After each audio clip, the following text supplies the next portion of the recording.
Ние не тврдиме дека сме земале пари, односно Бојан Јовановски. Ако он нешто знае повеќе од мене, веројатно ќе го слушнете неговиот исказ.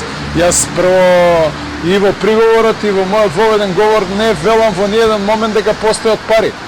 Како вие утврдувате постоење на пари врз основа на исказ? Зошто, например, не се наместо 1,5 милион евра, 15 милиони евра? По истиот таков исказ, како што се кажува.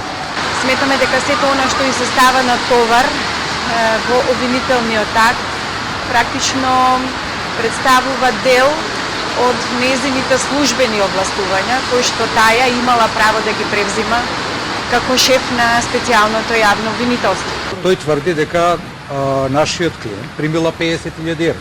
Наше легитимно барање е да бараме да тој обвинител даде докази на судот за тоа и да ги донесе тие пари во судница, да имаме едно вештачење дека се работи за пари, за каква количина на пари се работи, или барем некој сведок да постои кој што ќе потврди дека на Катиса Јанева се даваат пари за нешто да направи што таа не би смеела да направи.